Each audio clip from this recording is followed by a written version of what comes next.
le débat sur les contributions des partis politiques à la participation des élections législatives est un débat intéressant parce que nous devons savoir qu'un parti politique va à la conquête du pouvoir avec un groupe soudé, avec des représentations sur le terrain, etc., etc.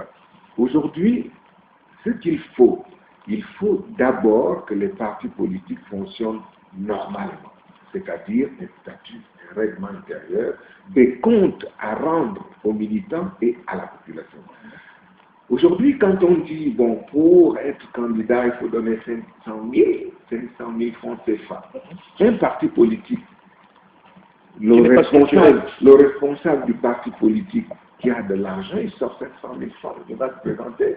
Est-ce qu'il se présente pour le peuple? Est-ce qu'il se présente pour son parti? Ça, c'est des questions qu'il faut se poser. Donc, un parti politique, c'est minimum 3 000 adhérents pour être légalisé. À partir de ce moment-là, donc, puisque un parti politique, conformément à ses statuts, a des gens qui cotisent 500 000 francs, ça se trouve. Parce que ce sera le candidat du parti. Lorsque quelqu'un dit 500 000 francs c'est trop, ça veut dire quoi? Ça veut dire qu'il ne compte pas sur les cotisations de ses militants. Il ne compte pas sur les activités peut-être rémunératrices de son parti. Il compte à sa poche, sur son salaire. Et alors, je m'interroge, est-ce que c'est le candidat du parti ou c'est le candidat de manière individuelle personnelle? Non, mais 600 millions de francs CFA. Ce débat sur le franc. Non, 600 millions de francs comme franc électoral. 500 000 francs pour le caution. 600 millions de francs, je dis, 600 millions de francs, je dis, c'est un peu. Oui. Ça ne me paraît pas beaucoup. Bon, évidemment, je pense que le gouvernement se dit autant faire des économies plutôt que de sortir plus d'argent à des formations politiques qui n'ont pas de structure de fonctionnement financier efficace. Non, ce débat sur le front électoral me semble assez rébarbatif parce que d'abord, il ne concerne que ceux qui vont y aller. Bon, moi personnellement, je ne suis candidat à rien, donc le front électoral ne m'intéresse pas a priori. Mais je voudrais dire quand même qu'il y a quand même un fond d'hypocrisie dans cette affaire du front électoral. Parce que nous sommes dans un pays dans lequel il y a un parti dominant. Et si ce parti est dominant, c'est parce qu'il a été pendant longtemps le parti État, c'est-à-dire de 1968 à 1990.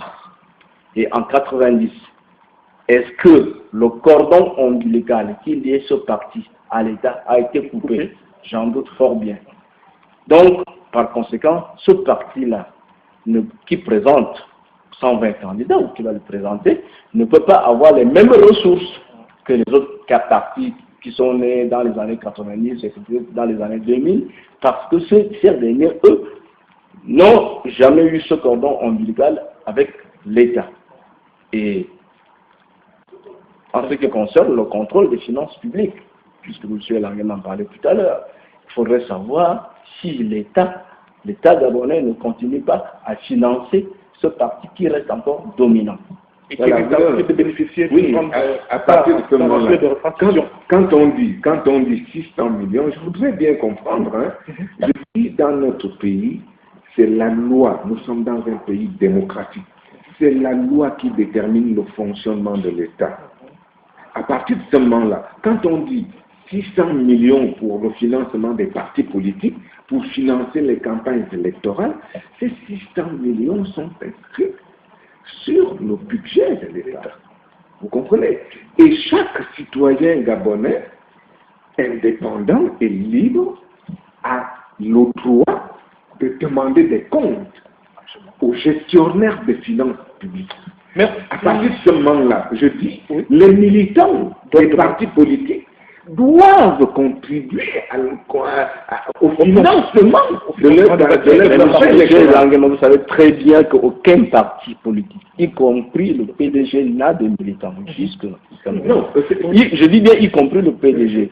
Parce que donc, je défie les responsables du PDG de vous montrer les cotisations de leurs militants. À partir de ce moment-là, le débat, à partir de ce moment-là, le débat sur la biométrie est complètement par terre. Si aucun parti politique ne dispose de militants dans notre pays, c'est compliqué. Non, ce ne sont pas forcément les militants qui votent, ce sont les citoyens, qu'ils appartiennent à un parti ou pas, qui votent. Merci à vous deux. L'alternance. Merci à vous deux. Merci à vous deux d'avoir accepté notre invitation. C'était par sur l'agenda de la semaine. Sachez que demain, la Chambre de commerce de Libreville tient une importante assemblée générale extraordinaire de ses membres. Nous y reviendrons. Ainsi se referme cette émission. On se retrouve la semaine prochaine, s'il plaît à Dieu.